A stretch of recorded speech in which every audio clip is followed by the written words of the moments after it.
Morning.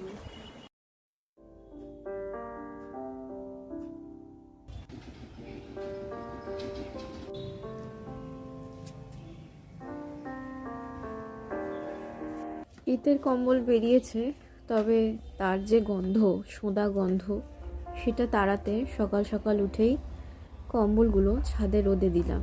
যতটা বড় দেখাচ্ছে ছাদটা, ততটা বড় কিন্তু নয়।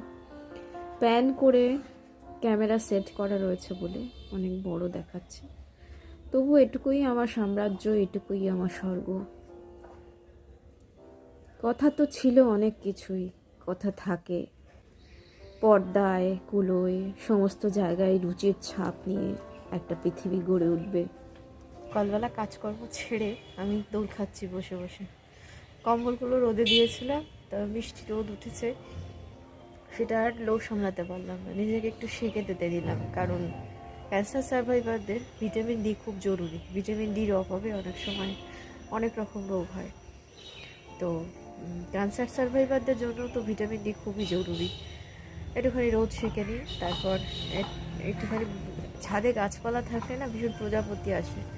আর আপনারা তো দেখলেনই আমার বাগানে মৌচাকও হয়েছে, বেশ অনেক দিন ধরেই রয়েছে মৌচাকটা। একটু বড় ছিল, ছোট হয়েছে, বোধহয় জিরের মৌমাছি। যাই হোক, চলুন, সকালে বসে থাকলে তো চলবে না, আবার বেশ সুন্দর হাওয়াও দিচ্ছে, কাজ করতে হবে। দেখে যাক আজকে কী রান্না করি। রোজের মতোই কাপ নিয়ে, চা নিয়ে, বিস্কিট নিয়ে বসে পড়েছিলাম এখানে। আর ভাবছিলাম যে আজকে সেরকম কোনো কাজ নেই, আজকে শরীরটাও জুতের নেই। মাথায় হাত দিয়ে বসে চা খাচ্ছিলাম, ক্যামেরার অ্যাঙ্গেলটা একটু পাল্টে নিলাম। তার মধ্যে মনে পড়লো ক্যামেরা চলছে, তাই একটু মুচকে হাসি দিলাম। কারণ কোনো মানুষেরই শরীর খারাপের কথা শুনতে ভালো লাগে না। তবে কি জীবনটা একই আবর্তে আবর্তিত হয়? এই একই ঘর, একই বাড়ি, একই দালান, এগুলো সাজিয়ে নেবার কথা ছিল, ভালোবাসা হয়ে ওঠার কথা ছিল। যা কথা থাকে, কথা ভাঙার জন্যই কথা দেওয়া হয়, পাশে থাকার জন্য থাকা হয় না। খানিকটা মুহূর্ত পড়ে থাকে শূন্য আসন, শূন্য দোলনা। বসে যাওয়া গদির ওপর থেকে কেউ উঠে গেলে সেখানে চাদরটা একটু কুঁচকে থাকে, তার বেশি কিছু নয়। গীতায় বলেছে, একা এসেছো, একা যাবে। এরই মাঝখানে হঠাৎ হাতের পাতা চুলকাতে শুরু করলো, তাও আবার ডান হাতের পাতা। কি জানি, ছেলে হয়তো আবার কোনো জায়গায় খরচ করে আসবে, সেই খরচের ডেমারেজ দিতে হবে আমাকে। কত চিন্তা একটা ছোট্ট 5 ফুট মানুষের মাথায়। মানুষটা ছোট নয়, তার বয়স অনেক, কিন্তু তার দৈর্ঘ্যটা বড্ড ছোট। সে কারণে তার চিন্তাগুলো কিন্তু কম নয়। প্রতিদিনের মতো পুজোর ধূপকাঠিটা জ্বালিয়ে দিলাম। এর বেশি উপচার আমার কিছু হয় না। আজকে কপির ডাঁটা চচ্চড়ি করেছিলাম। মধ্যবিত্তের হেসেলে কোনো কিছুই ফেলা যায় না, কোনো কিছু ফেলার নিয়ম নেই। তাছাড়া আগুন বাজার দর, কি করবেন বলুন? কপির ডাঁটাগুলোকে সরু সরু করে বটিতে কেটে নিয়েছিলাম। আমার কখনো বটিতে কাটতে সুবিধা হয়, কখনো আবার ছুরিতে কাটতে সুবিধা হয়। কপির ডাঁটাগুলো কেটে, লম্বা বেগুনগুলো কেনার একটাই কারণ, সেগুলো দামে একটু 10 টাকা কেজিতে কম। রান্না করতে করতে ছেলেকে বলেছিলাম একটু ক্যামেরাটা ধর। তারপরে সিঁড়িটা বেশ অনেক দিন ধরে, দোলনাটা চট দিয়ে ঢাকা ছিল, প্লাস্টিকের চট খসে খসে সেগুলো উড়ে উড়ে এসে সিঁড়িতে পড়ছিল। আমার পক্ষে প্রতিদিন সিঁড়ি মোছা পরিষ্কার করা সম্ভব হয় না। আজকে মনে হলো যতই শরীর খারাপ থাক, শীতের দিন আসছে, ধুলোবালির দিন আসছে, একটু পরিষ্কার করে নিই। একটু পরিষ্কার বলতে গিয়ে অনেকটাই পরিষ্কার করতে হলো। সমস্ত সিঁড়িগুলো ঝাড় দিয়ে পরিষ্কার করার পর দেখা গেল যে আমার শরীরটা বেশ খারাপ লাগছে। তারপর বাইরের কুকুরগুলোকে কয়েকটা বাসি ভাত ছিল কটি, সেই বাসি ভাত দিলাম খেতে। ছেলেকে বললাম ক্যামেরা কর, তো ক্যামেরার অ্যাঙ্গেলটা নিয়ে আমার একটুখানি ওর সঙ্গে অবনিবনা হলো। তারপর চান না করি ব্রেকফাস্টে আজকে ভাত খেয়ে নিলাম। ফুলকপির রোস্ট ছিল, ওই রান্নাটি যেটি করছিলাম সেটি তখনও হয়নি এবং অন্য কেউ খায়নি বলে আজকে ভাতটাই খেয়ে নিলাম, যে হয়তো সুগার বা প্রেশার নেমে গেছে, একটু খেয়ে নিলে হয়তো ভালো লাগে। দুপুরের খাওয়া দাওয়া শেষে ঘোতন তার বিছানায় শুয়ে নিজের পরিচর্যা করছে।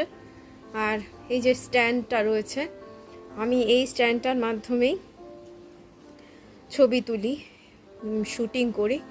আর আমারও ভাত খাওয়া, স্নান করা হয়ে গেছে।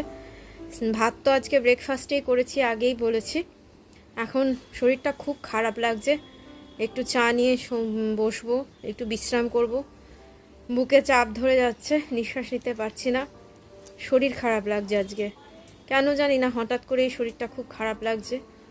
একটু উত্তেজিতও রয়েছি। ছেলে হঠাৎ করে কাজটা ছেড়ে দিয়েছে, তারপরে একটা করে কাজ ধরে, একটা করে কাজ ছাড়ে, কাজ ছাড়ার পরে একটা উন্মাদনার মতন পরিস্থিতি তৈরি করে এবং যে কাজ করে সেই কাজ থেকে যা উপার্জন করে তার দ্বিগুণ টাকা বাড়ি থেকে দিয়ে সেই কাজের কোনো ডেমারেজ কিছু দিয়ে আসতে হয়। কারণ আমার ছেলে অস্বাভাবিক মেন্টালিটিটা, ভবিষ্যৎ কি আমি জানি না, এই চিন্তাতেই আমি অর্ধেক হয়ে যাচ্ছি। আমার ক্যান্সারে যতটা মারছে, আমার সংসারের চিন্তা আমাকে তার দ্বিগুণ করে তুলছে।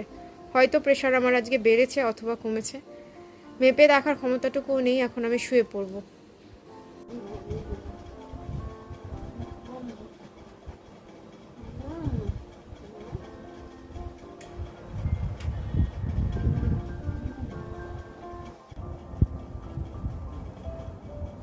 শরীরটা খুব খারাপ হঠাৎ করে লাগছে।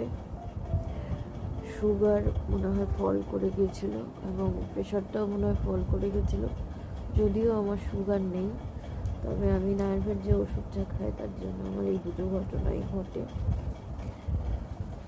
কথা ছিল হেঁটে যাব ছায়াপথ, পাইন বনের শাড়ি, দুধারে ছোট বাড়ি, দুহাতের পাতায় তুমি মুখটি তুলে নেবে কমলের মতো। কথা ছিল নদীর জলে পা ডুবিয়ে সূর্যাস্ত দেখব। কথা ছিল, কথা থাকে, তারপর বালিকা বুঝতে পারে সেসবই ছিল কথার কথা। ভালো থাকবেন সকলে। আশা করি কালকে সুস্থ অবস্থায় ব্লগ দিতে পারবো। নমস্কার। জীবন নদী ব্লগের পাশে থাকবেন, সাবস্ক্রাইব করবেন আর পাশের বেল আইকনটি ক্লিক করতে ভুলবেন না।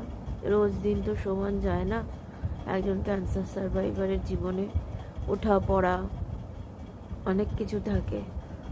আপনারা ভালো থাকবেন, সুস্থ থাকবেন, সাবস্ক্রাইব করে লাইক বাটন ক্লিক, পাশের বেল আইকন ক্লিক করবেন, লাইক কমেন্ট শেয়ার করবেন। নমস্কার, আজকের মতো টাটা।